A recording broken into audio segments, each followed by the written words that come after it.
James Whitmore had always believed in control. From the early days of his career, when he was scraping together a living in a small, cluttered office, to the moment he signed multi-million-dollar deals with the stroke of a pen, his life had been a series of calculated moves. Success, he told himself, was a product of vision and effort, of making the right decisions at the right time.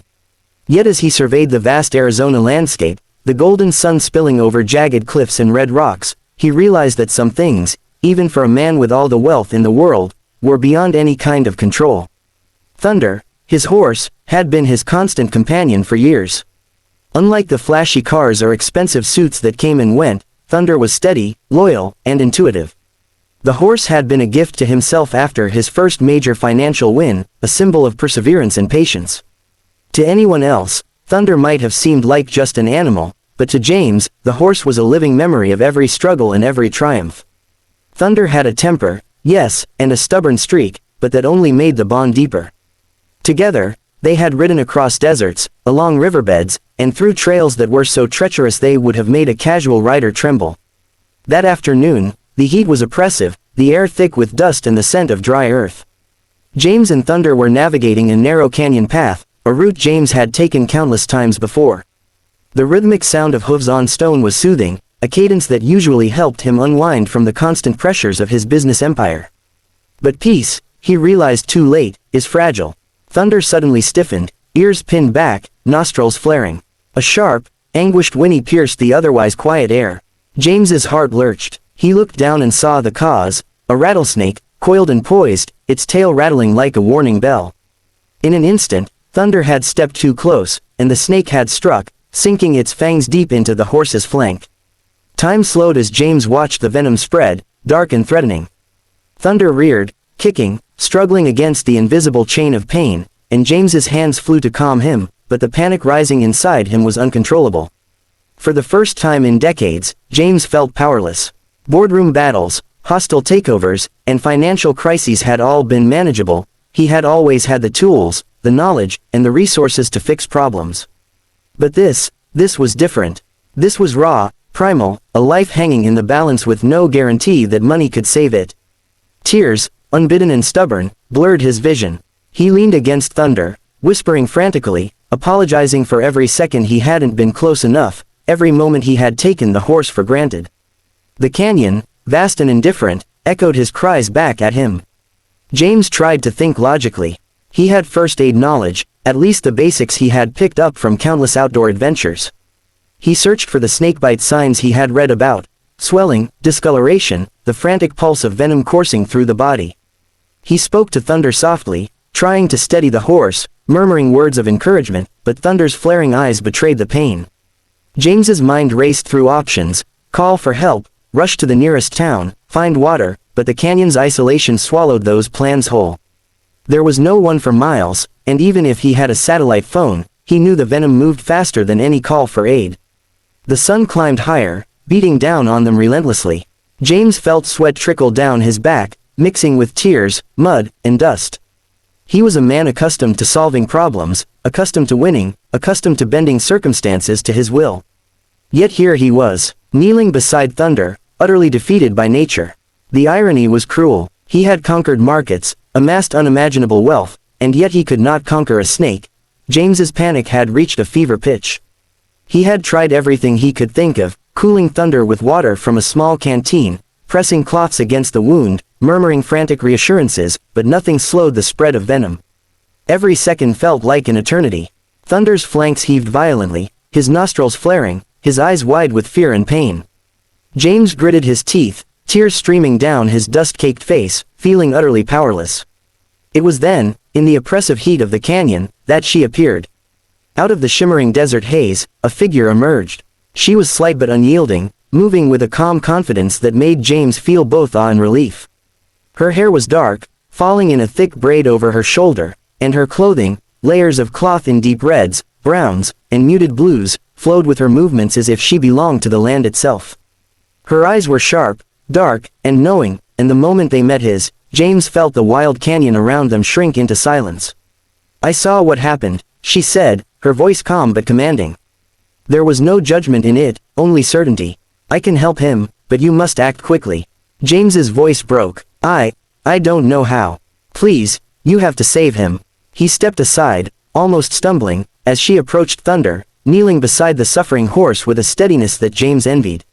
She examined the bite with hands that were both firm and gentle, her fingers moving with a precision that suggested years of practice.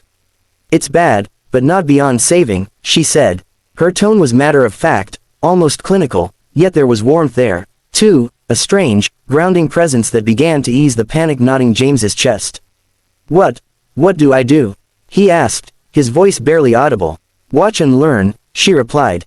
Then, without waiting for permission, she moved to gather herbs from the canyon floor, her hands selecting leaves, roots, and flowers with deliberate care.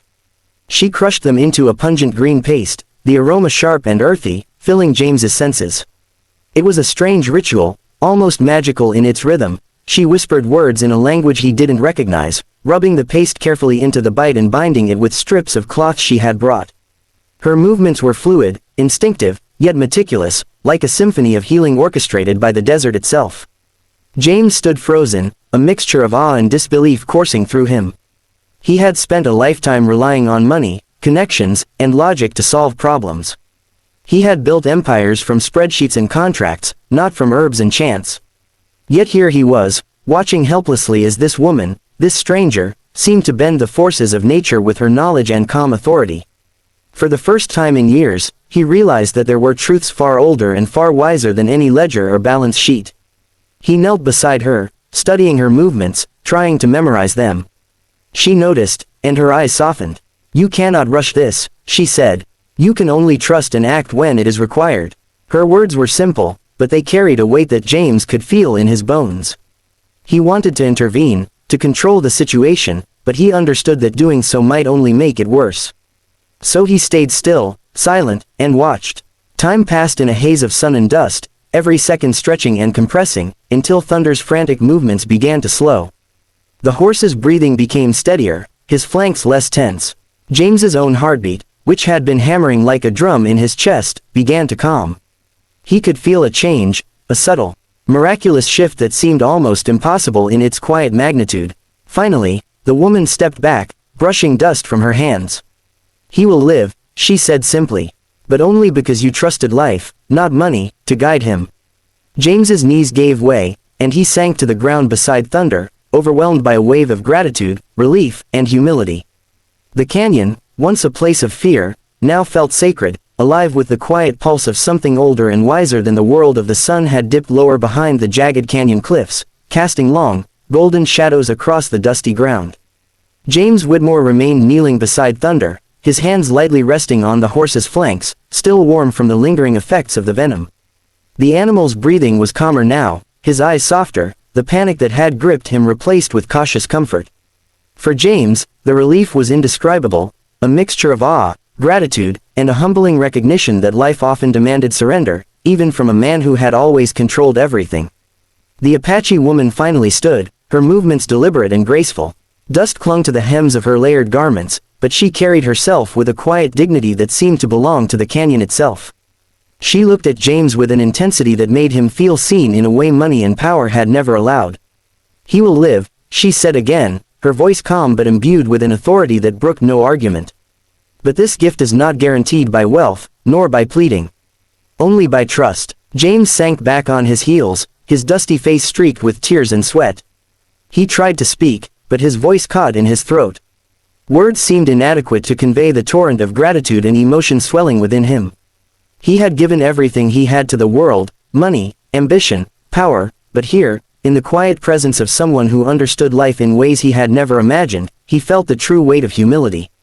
Thunder nickered softly, nuzzling James's shoulder, and he realized just how deep their bond ran. This horse was not a possession, not a symbol of status, but a living companion who had shared his triumphs, his solitude, and now, his most helpless moment. The thought struck James like a lightning bolt. All the fortune in the world could not replace connection, loyalty, or the raw, unspoken understanding between beings who trusted one another implicitly. The woman began to gather the herbs she had used, carefully wrapping the remaining mixture in cloth. James watched every motion, fascinated by the ritualistic precision of her work. "Who are you?" he finally asked, his voice hoarse. "How do you know so much?" She paused, a faint smile flickering across her face. I am of the Apache people.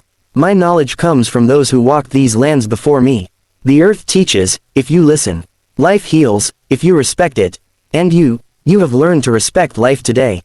Her gaze softened, but there was still a spark of something inscrutable, a reminder that some wisdom could not be bought or hurried. James felt a surge of humility. In his empire of skyscrapers and bank accounts, he had ruled with certainty, believing that control and influence were the keys to survival. Yet here, in a remote canyon, a stranger had demonstrated a power far older, far deeper, and far more essential. He realized that his wealth had given him nothing compared to the lessons imparted by courage, knowledge, and trust. For a long moment, silence enveloped them. The canyon seemed to exhale, the wind carrying away the tension and fear that had gripped the day.